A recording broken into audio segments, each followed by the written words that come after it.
All right, greetings, everyone. It's Professor Griff, and of course, y'all already know.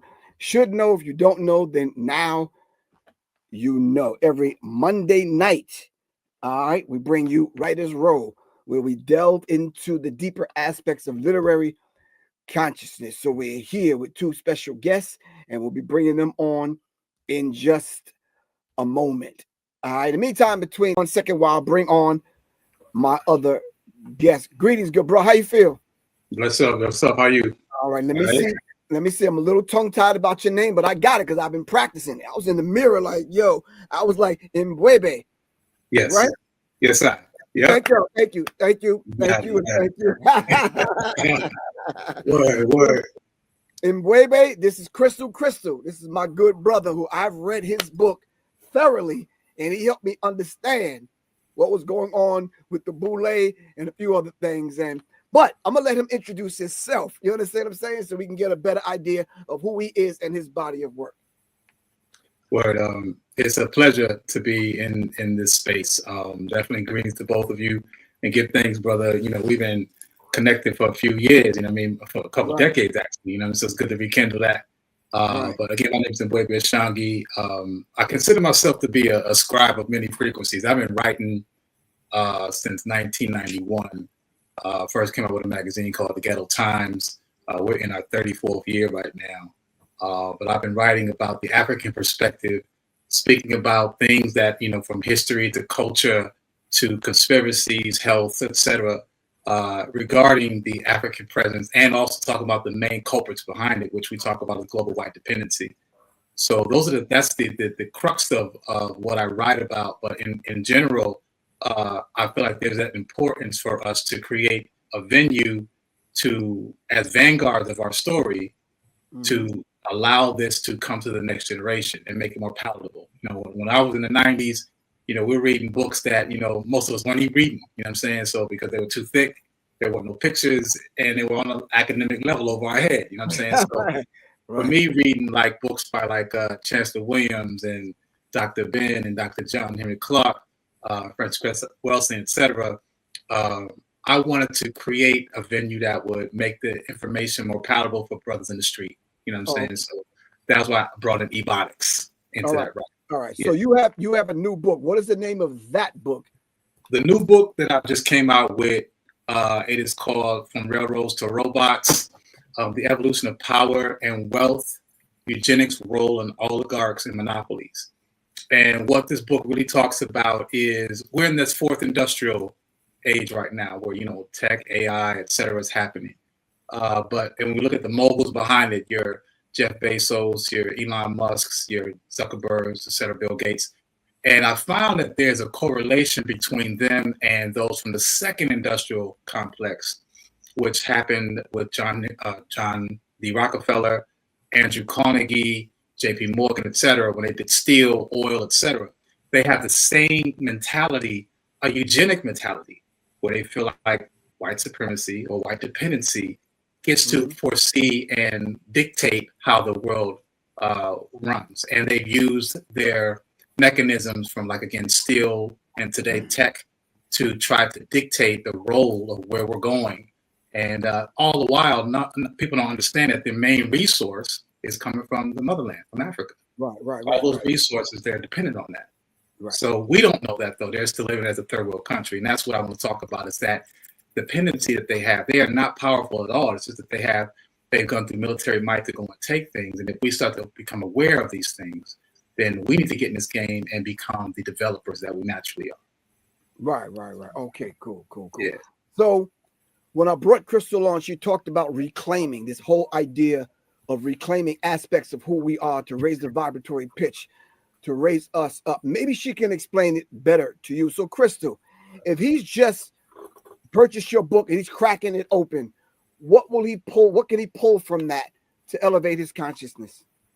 I really like what he stated about Africa and what we're seeing with Africa right now, and I liken that to reclaiming their power. They have taken a position. They've had a chance to look at themselves, reflections in the mirror.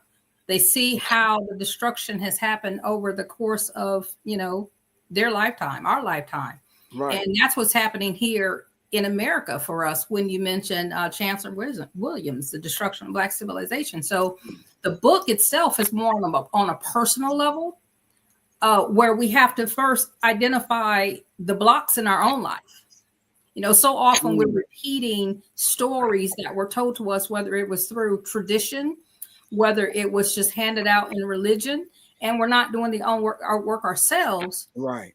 To really begin to evolve, elevate, and you know, elevate our consciousness, but also to align with who we are becoming. Right. Mm.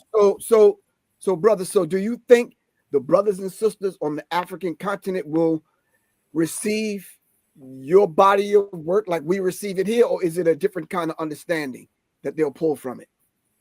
Actually, I think that, you know, I can't per se, actually, I'm not there seeing it, but they have more access to the information than we do here.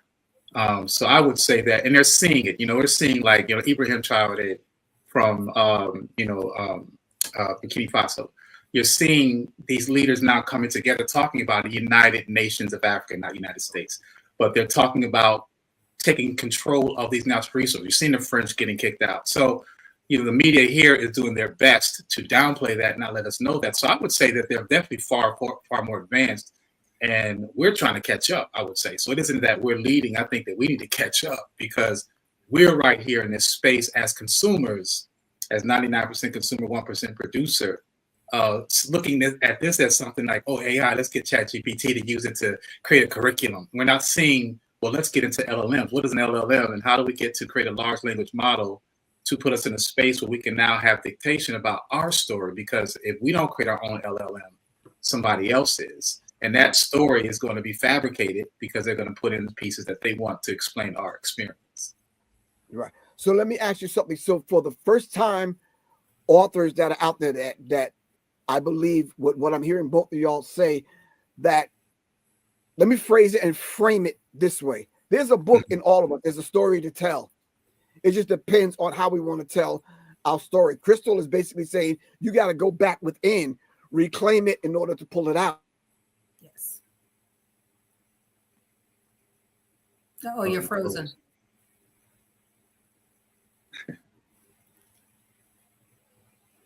We got to keep it flowing. That's right. There we go.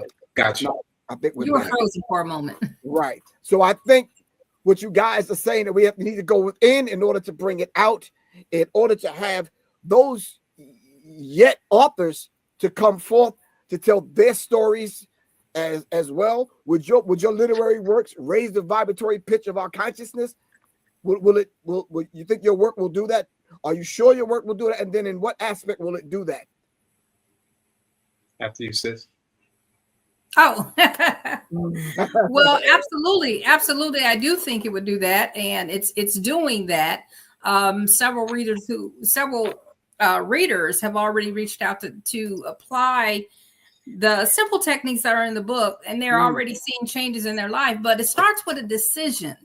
We have to remember it starts with a decision. We have to decide change. We have to decide we're going to move forward. We have to decide to learn how to apply techniques to increase our consciousness. We have to want to do the things that Brother Ishangi is talking about. And it reminds me of scripture when it says, come out of her. Okay. Right. Yeah. Like you were saying, we're too dependent on the things outside of us, where we're too dependent on the systems that were built to keep us suppressed. But we have to make a decision to come out of that, change our mindset, reclaim our power, so we begin to build our own movement. Right. Yeah, I would say that, you know, from being a writer is no different than any other person. It's just a person decided to log their thoughts. Okay. And so it isn't nothing special about being a writer. It's about executing that thing. And for me, I started writing in case I forgot. And, you know, my technique, Anthony Browder, has this poem called Transition 13. And it talks about a point in time where we knew, and then we forgot that we knew, then we forgot that we forgot. Woo. And then there were other people that came along and taught us what we taught them, as though they're the ones that came up with it. Okay, so we're talking Greeks. So the point I'm saying is that a writer is someone that decides to jog their thoughts on paper or a book or whatnot. And from a selfish perspective, again, for me, in case I had to get amnesia, we are suffering from a cultural lobotomy, right? Because we don't know who we are. We're still in search of that. But you can go back and read these things. Now, the responsibility also, as I mentioned about being vanguards, is that, you know, back in the day, we had griots. And griots were the ones that would orally transfer our story passed down the generations.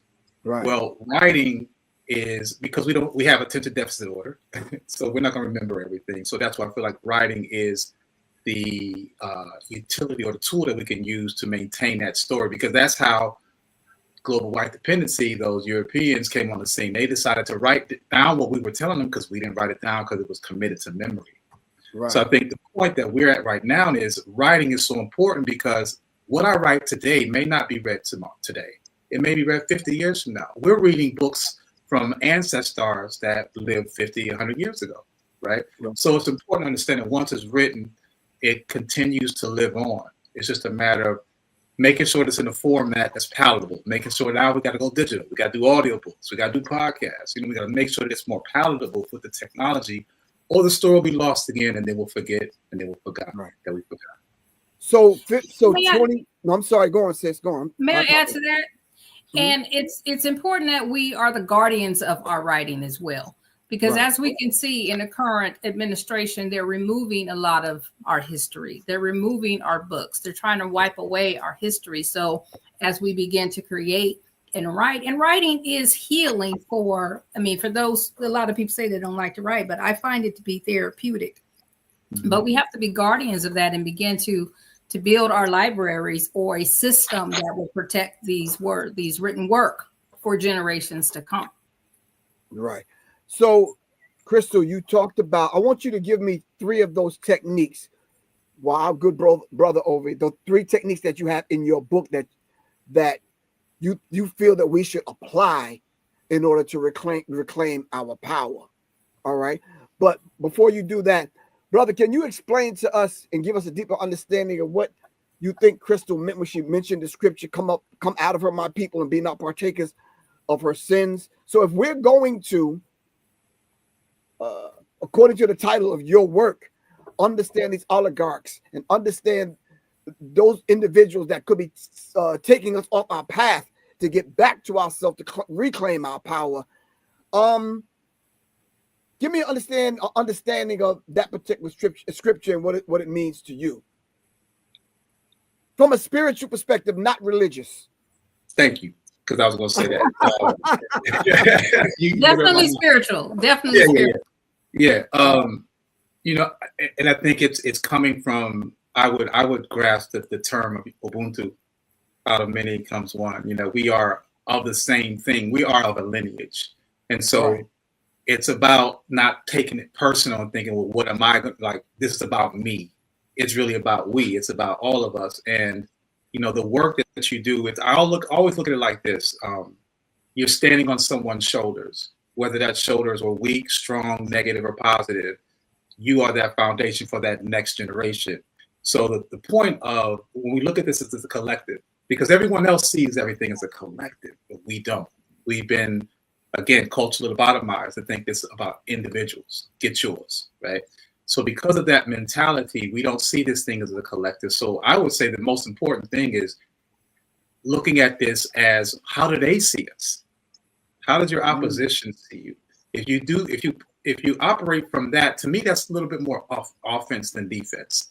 If you're looking at, okay, well, why are we systemically in this position globally? Why are we in a suppression type of a mindset, economically, physically, spiritually, all those things? Why is it so consistent around the world? Well, not even that. Who's behind it? Who's the actual clique or the culprits behind it?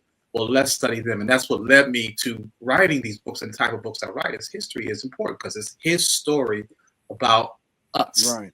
So when we start to look at it from that perspective, then that's when you can say, okay, now this is how they see us.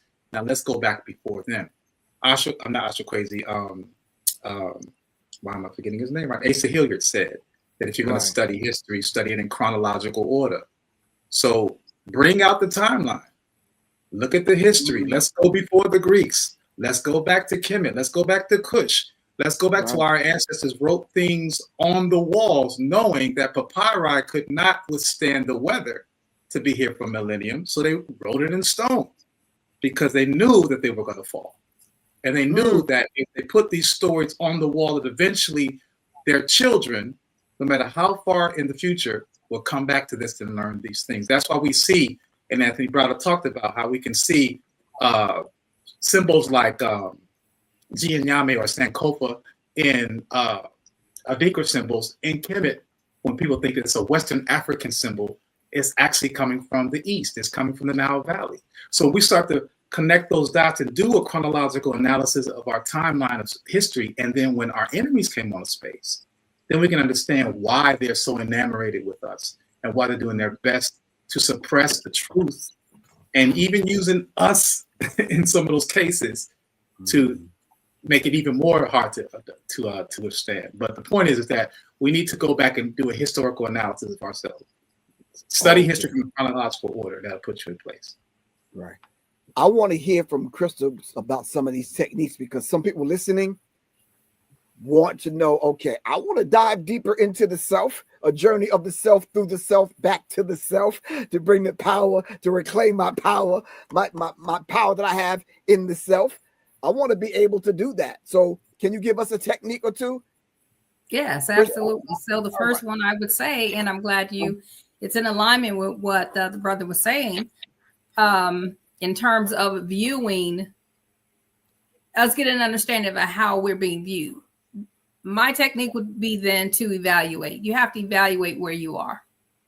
Take a moment to stop and evaluate wherever you are. If you're struggling in your finances, you have to see what that looks like as a whole. You can't cover it up. You have to see what it looks like. If it's a problem in the relationship, you're having difficulty, you have to look at it. Right.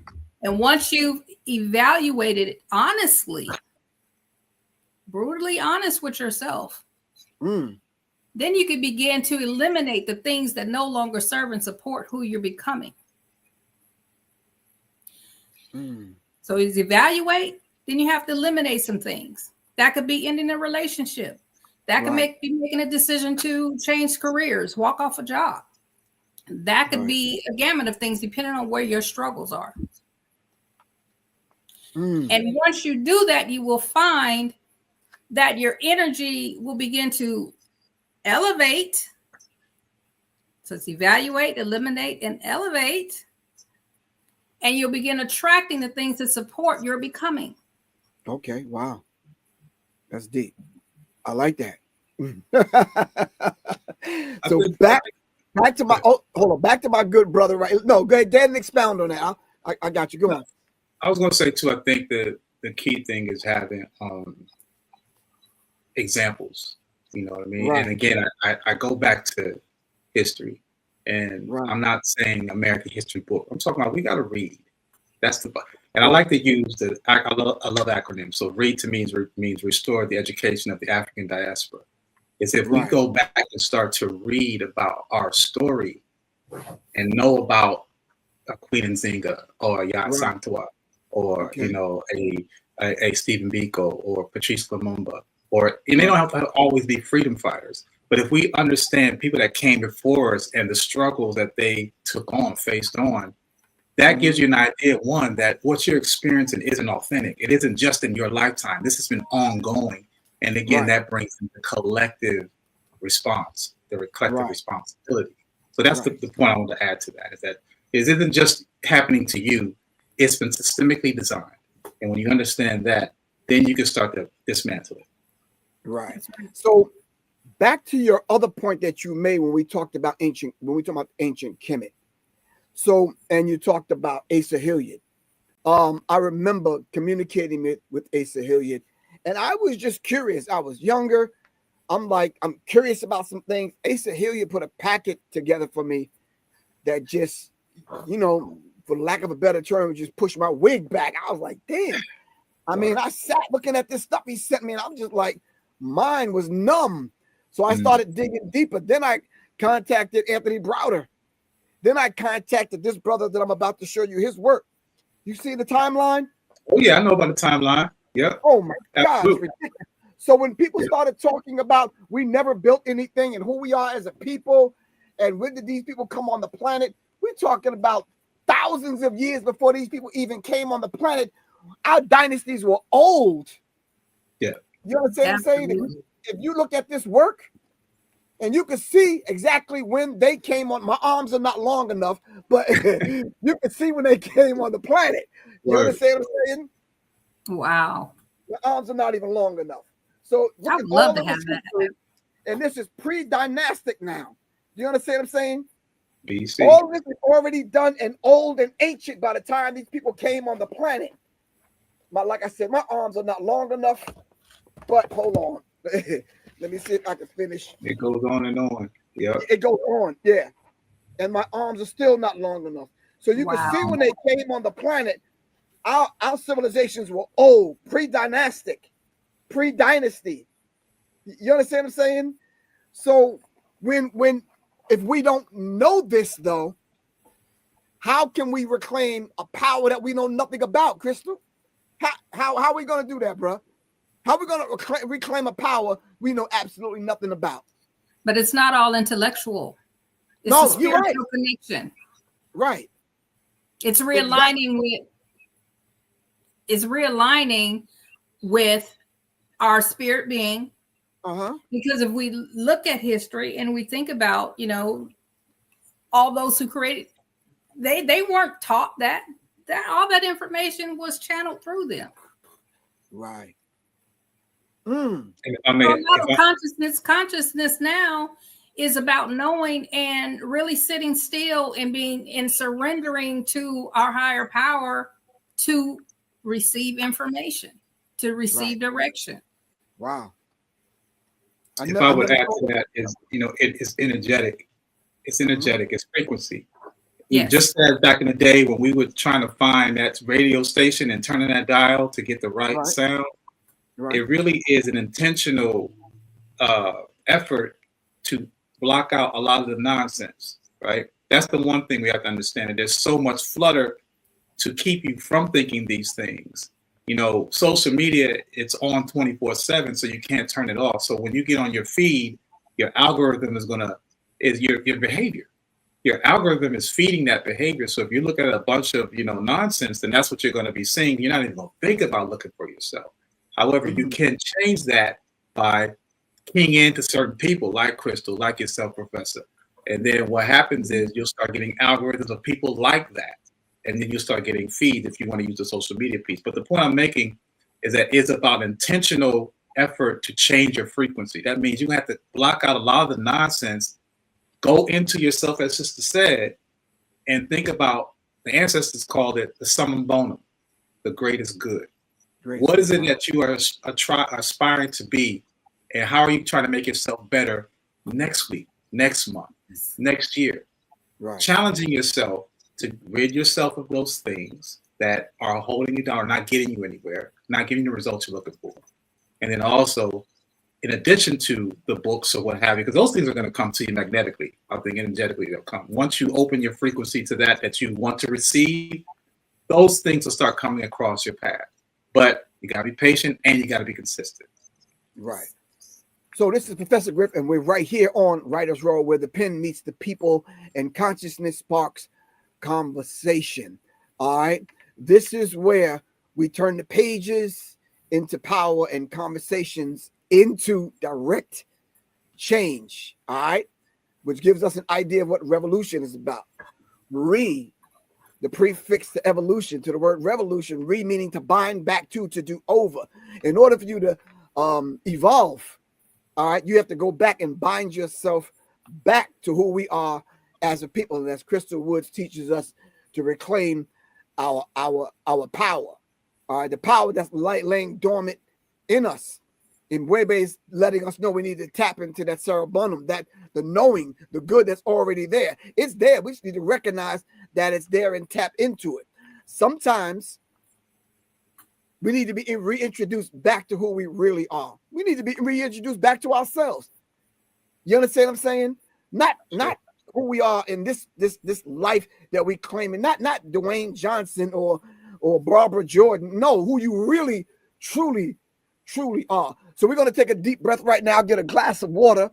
All right. So everyone that's joining us every Monday night, 9 o'clock, there's 2 authors on. And this is the first time I'm having a woman on. So it's a beautiful thing to get this meiotic balance. Ma'at meaning truth, justice, balance, reciprocity, and order. It's always a beautiful thing that when we hear from the sisters, you understand what I'm saying?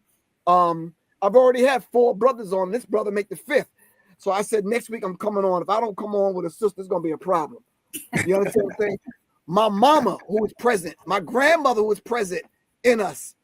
You see, when we talk about ancestors, we're not talking about worship. Back in the day, my mama's mama had an altar in her home. You know that little place above the fireplace where she kept the old pictures and the candle in the Bible? That was the altar. Yeah. We did it without even knowing that we were doing it. You understand what I'm saying? So we don't speak of our ancestors as being dead. Our ancestors speak to us from within us. That's right. With that said, I want y'all to think about the idea of new people coming into consciousness right now in 2025. Give us some readings. What was your journey like? What was your journey like, Crystal, putting that work together? I don't want the 10 books yet, because we're going to ask y'all for 10 books to give the people a little bit later on. I want to know your journey in putting this literary work together from both of y'all. What was that journey? Did you say, okay, well, I didn't think I was a writer, but I want to write a book. I want to get this out. Where do I start? How do I start? What do I want to write about? Talk to me. Can we speak to that? We can speak to that. Well, for me, my journey to awakening started back in 1995. However, I was always a writer. Writing has always been therapeutic for me. I love to create. It served as a way of escape. It was a way for me to live out my imagination, which is a very powerful thing that we teach, that children do, but we no longer do as adults. But this book, it took me 5 years to write this book. And everything in this book is something I had to go through. And what started this process was I was at a crossroad in my life. And, from dealing with loss was the reoccurring theme. Whether it was losing a child, losing a parent, whether it was losing relationships, losing opportunities, loss was the reoccurring theme in my life. And then as we kind of moved into the pandemic, there were so many conversations that I was involved with where people felt like they were disconnected from themselves and they were slipping into states of depression. So this book was channeled through me. 75% of the book was channeled through me as I began to heal and go through my own transformation. Right. And then it took me 5 years because I got to a point where I became resistant. And it was in the chapter of forgiving. And that's something that we don't often do. We don't talk about how to forgive ourselves. And in that process, you have to acknowledge a lot of things. So in my healing journey to writing this book, it got to a point where I was resistant because I didn't want to deal with it. But after I got over that, the book began to flow. And of course, this is the finished product. Oh, wow. But that was my journey, and it's a true transformation. We have to decide to really, and I had a conversation, and I'll shorten this. I had a conversation with a mental health professional years ago, and she asked me one question that was very profound, and it sticks with me to this day. She said, "Do you want to live the last 10 years of your life, the next 10 years of your life, the same way you lived the last 10?" Okay. Whether it was good, bad, and different, whatever that meant for you, do you want to do it the same way? Well, for me, I knew that there was more for me. I knew that I had a purpose. I knew that there is greatness in me, and I know that there are stories that I need to share. So I really had to ponder that thought and think about it. And continue to allow my journey of healing and transformation to continue. Okay. So brother, can you speak to that either that methodology or that, that path that you took in order to what sparked you to kind of, do this literary work? Yeah. For me, it was, I've always been an artist in regards to visual. I used to draw, draw superheroes when I was a kid or whatnot. I was never considered myself a writer. Never thought I would become a scribe. But what my first book was called Analytical Cogitations. And it's to analyze and think, right? And this it was semi-biopic because I went through some experiences once I started questioning things. I know there's a little bit of feedback. Yeah, anyway. Yeah, it is. Just turn your volume down a little. Okay. Let's see if that works. Okay. Probably not, but anyway. So what did it for me was I started going back to, I had experiences as early as 3 years. I started remembering, and Crystal mentioned about how, there were ways we were free thinkers, more free thinkers when we were children, right? And then reality slapped us in the face and said, okay, you can't just think freely. You got to fall in line and be this type of person, right? So as a youth, I used to have spiritual encounters. And I wasn't afraid of them. It wasn't about seeing ghosts, like the Hollywood would tell you. But I was having connection with ancestors. Okay. And I had forgotten because I came through teenage years and then young, in my early 20s. So the Western world has augmented that down and, spooked it because it's voodoo. They don't take it and all that stuff. But I knew I was tapped earlier on. So when I started recalling these experiences I had as a child, then I started, and that was me tuning in that frequency, as I mentioned. I wanted to learn more. I had started asking questions that I used to ask when I was a kid, like about space and whatnot, like where are we? Are we the only thing out here in the world or in the universe, etc. So once I started doing that questioning, naturally, as I started having these epiphanies, I wanted to share with people, and I was doing it verbally. I was I was doing what the Ansars was doing back then. You know about them, Professor Griff, like Ansars. Right. We be sitting there having all ciphers, right? So I flirted with that for a minute, as far as being an orator and talking and whatnot. But I also realized that people had things to do. They didn't have time to sit there and listen to you talk. So I said, all right, well, what's the best thing? The next thing I can do is I started writing. And the writing is what helped me hack back into my memory. Oh, and as they talk about remembering is remembering, re-putting back together those experiences. So I was able to tap back into what I was thinking about at 3 years old, those experiences, those conversations, those thoughts that came to my mind, and I knew it wasn't my voice. So when I started doing that, I realized I'm not alone. I'm part of something larger. I'm a microcosm of a macrocosm.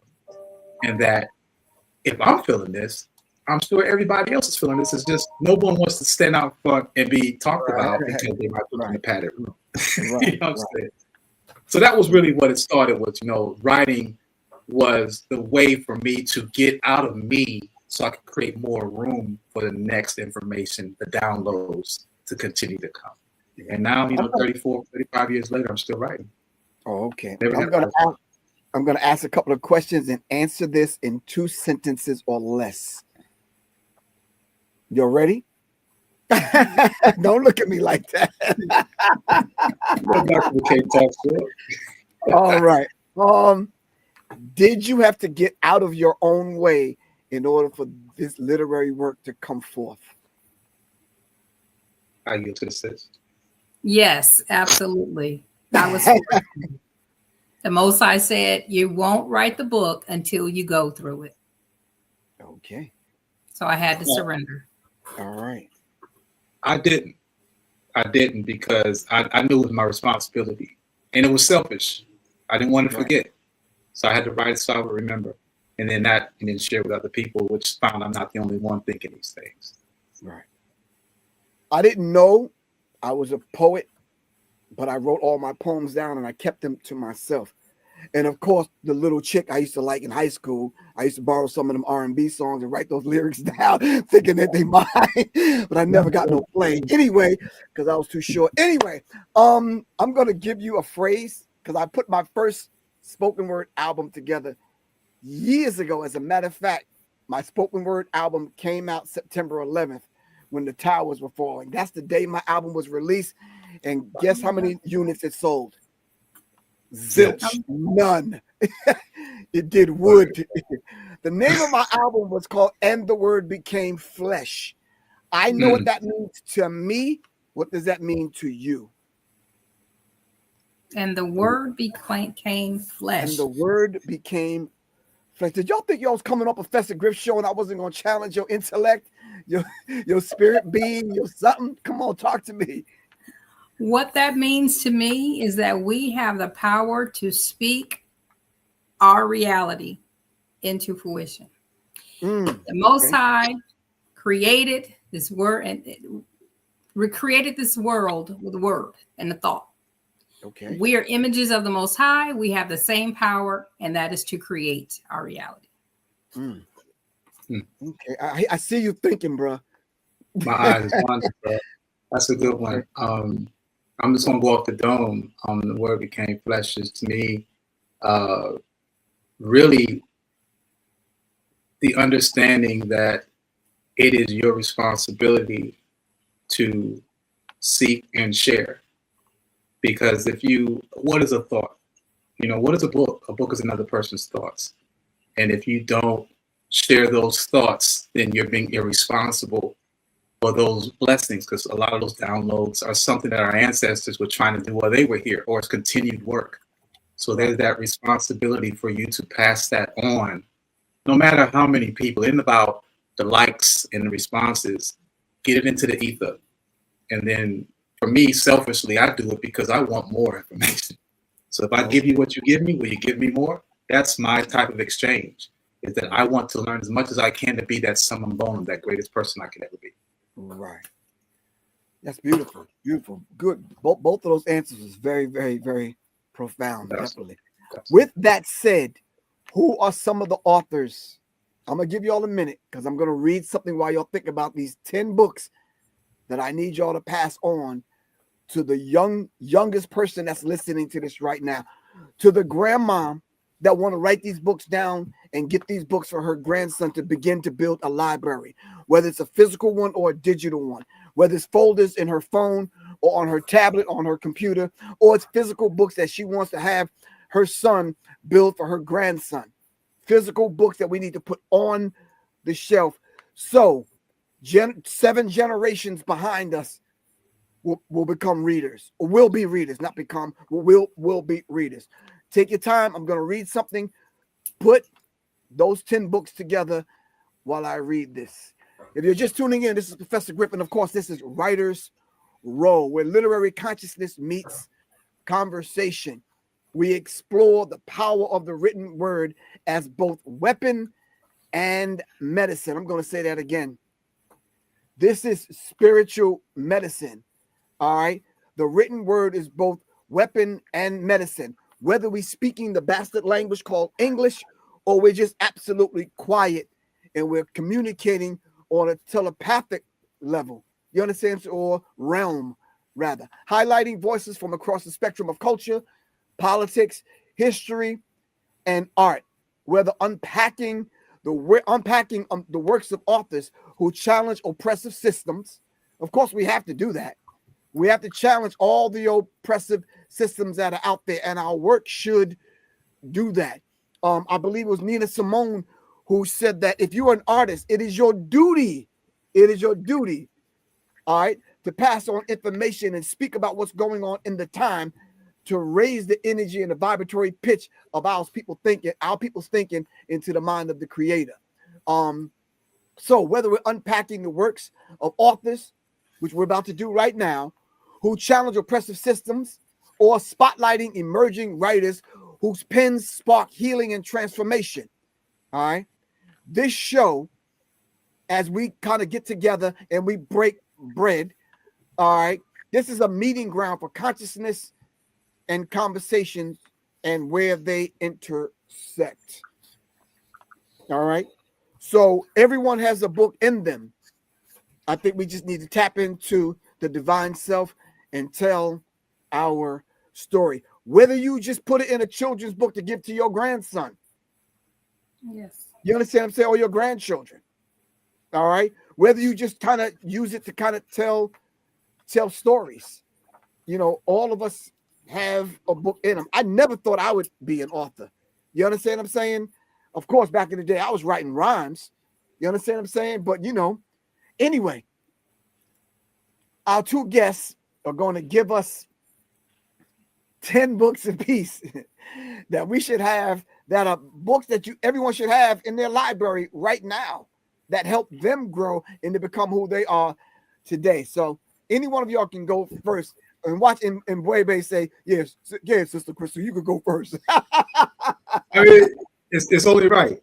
You gotta let the Empress go first. I received that. Okay, well, first and foremost, Reclaim Your Power, The Journey Back to Self. Oh, okay. You got to get it. The Kabbalion, 7 Ancient Egyptian Laws by the 3 Initiates. Okay. Cycles of Becoming by Alexander Ripperty. The Teachings of Ptah Hotep, Asa Hillard. Brainwashed, Tom Burrell. The 0%, Duval Day. Black AF, Michael Harriot. Ooh, I bought that book recently. Blueprint for Black Power, Amos Wilson. Womb Awakening, Azra and Serene Bertrand. And of course, The Destruction of Black Civilization by Chancellor Williams. Ooh, that's beautiful. All right, bro. I mean, there's a couple that she already said that she said that it's on my list too. But I would start out with any book, but I would say particularly the book on Nile Valley Contributions from the Nile Valley Civilization by Anthony Browder. Any of the 30 books written by Baba Marlene Baruti. Okay. Chancellor Williams, obviously, Destruction of Black Civilization. J.A. Rogers is he's an autodidact. I forget the word, but he's a self-taught brother, and I always mess that word up. But his works are amazing. 100 Black Facts is one of his books. Amos Wilson, Blueprint for Black Power. Wayne Chandler, you got to read his book because he did a version of the Kabbalion, which I think is much more intense and on point. Paulo Coelho's book, The Alchemist, I think is a great self-discovery book. Layla Africa, Nutricide. I mean, his body of work with nutrition and health and understanding the importance of your mind and sound and body. Octavia Butler, Parable of the Sower, and all of her series are must-read books. And to close out, I'm going to self-plug.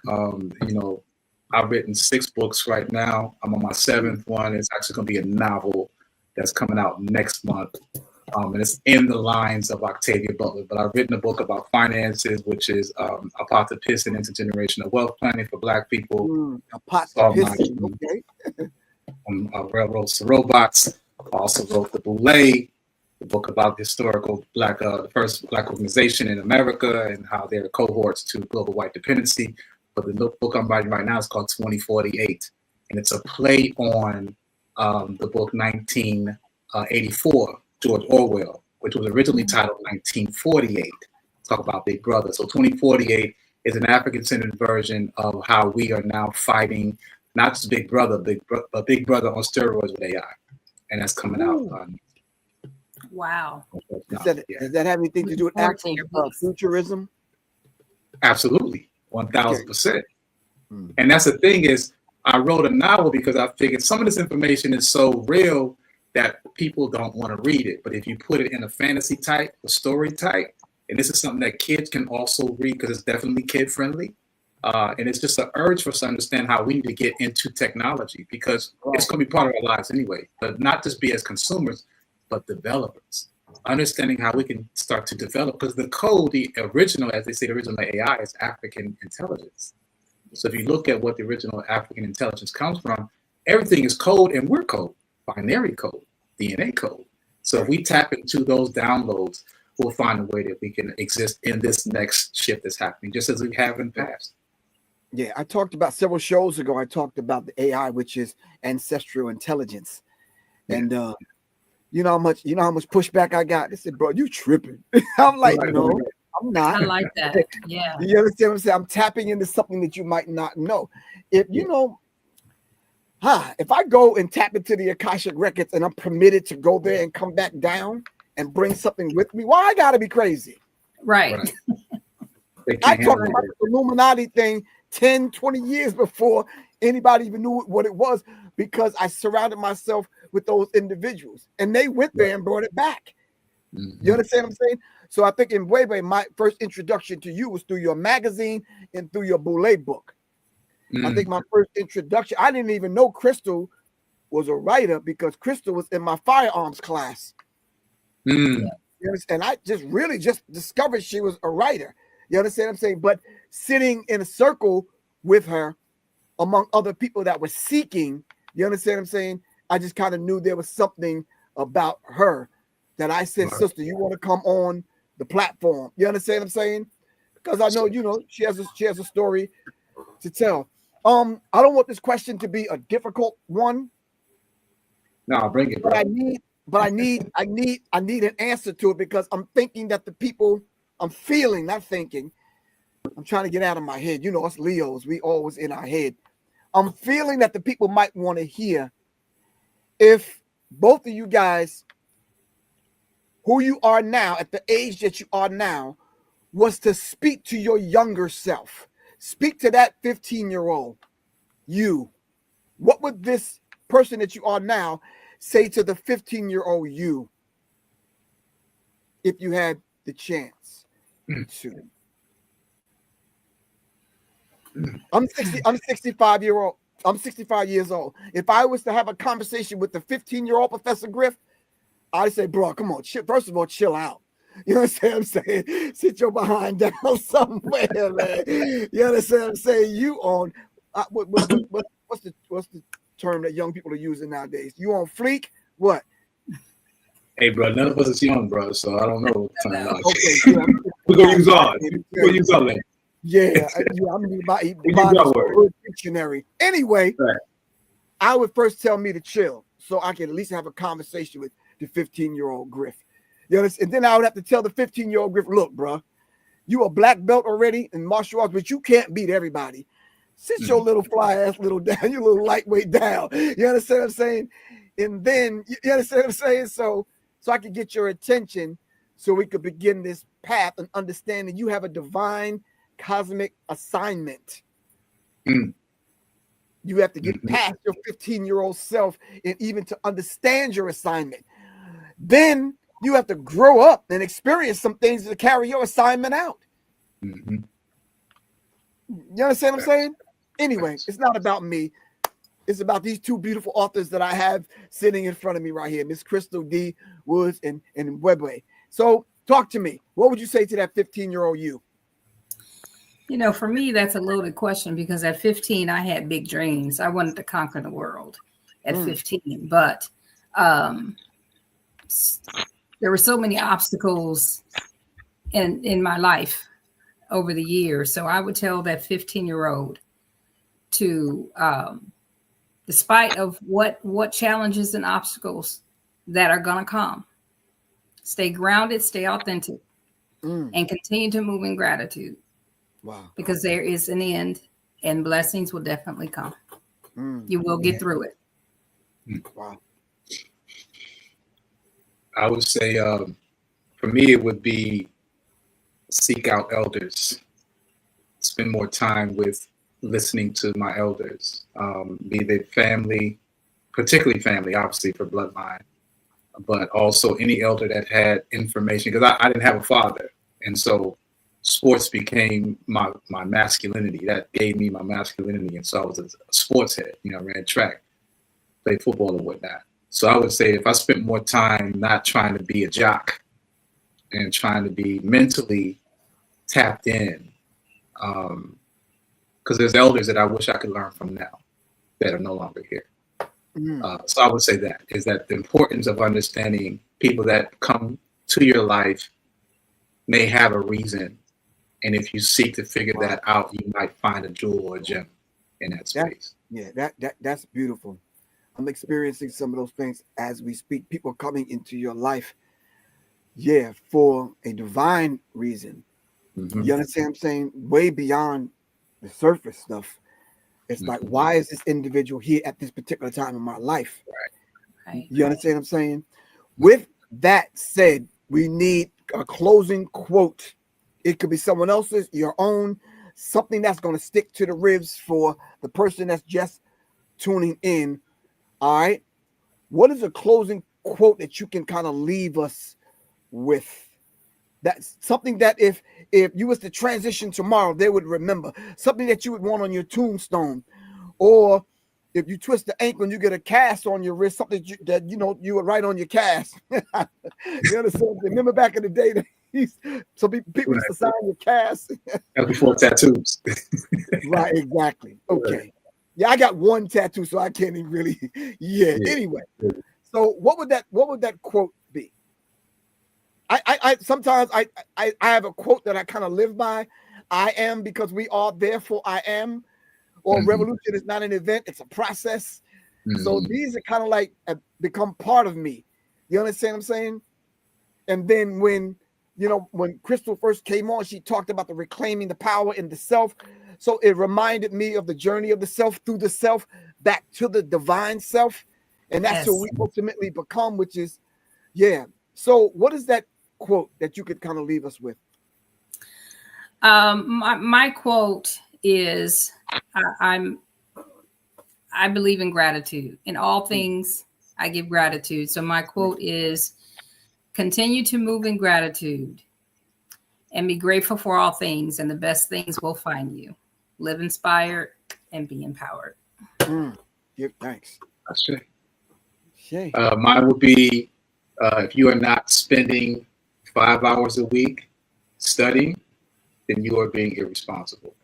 If you're not studying about finances, you're being financially irresponsible. If you're not studying spirituality, you're being spiritually, irresponsible. So it's basically nutrition, all those things that you want to be great at. If you're not spending 5 hours a week, which is 38 minutes a day, learning about and being a master of what you want to claim to be a master of, which they say 10,000 hours is what deems that, then you are being irresponsible. Oh, give thanks. Well, that concludes this show, this Writers Raw. I wish I could keep y'all on for more time, but we don't have more time. I want to thank y'all very much for honoring me with your presence. You definitely could be somewhere else doing some other things, because I know both of y'all got your hands full. You understand what I'm saying? As we speak, for the last month, me and Crystal have been trying to put together an all-females self-defense kind of firearms class. We're trying to get our sisters in the class to get them trained. So thank you very much, Crystal, with assisting in that. And brother, should I let the cat out the bag? We've been trying to link up to do this thing in Charlotte. We're trying to find a venue. We want to do Writers Role in Charlotte live. You understand what I'm saying? So I think it's going to happen. We need to make it happen in Atlanta and in Charlotte. And I think we definitely need to make it up to Brooklyn. Brooklyn. I told Monique we were coming up to make some things happen in Nicholas, Brooklyn. So thank you all for coming on. I really appreciate it. Let the people know where they can get your book and contact you. I just want to tell you, thank you. This has truly been an honor to be on your show, Professor Griff, and truly a pleasure to share the platform with you, my brother Ishangi. Definitely looking forward to your books and getting your books. You can purchase Reclaim Your Power, The Journey Back to Self on Amazon, or go to the website, www.ireclaimedmypower.com. And there are some free gifts there. A few people have contacted me, scheduled one-on-one to discuss certain parts of the book that they had difficulty with. So that is available to you, a free 1-hour consultation. www.ireclaimedmypower.com or on Amazon. Okay. Word. And give thanks again, brother. Appreciate the connect. And sister, it was a great pleasure just sharing the platform, meeting you as well. We're linked now. You can reach me at mbwebe.ishangi.com. That's mbwebeiShangi.com. Or you can go to theghettotimes.com, DAGHETTOTYMZ.com. And the last one for finances, if you need assistance in trying to free yourself up, is a cryptowokemovement.com. Salute. Oh, okay. All right. Salute. Love y'all to life, not to death. I love y'all to life. All right. We're going to make this thing happen. All right. Thank you very much. Really appreciate you. Thanks for coming on. What's up? All right. Salute. Peace. This is where books become blueprints, poetry becomes prophecy, and conversation becomes the catalyst for change. Right here with your brother, Professor Griff, right here on Writer's Row. All right. I want to remind everyone we're on every Monday night at 9 o'clock, simply because this reminds us that words shape worlds. Words shape worlds. And that through collective dialogue, we can script a future grounded in truth, justice, and higher consciousness. This is Professor Griff, and I'm signing out. This is Writer's Row, where we raise the vibratory pitch in our literary consciousness. Thank y'all very much for joining me. Peace.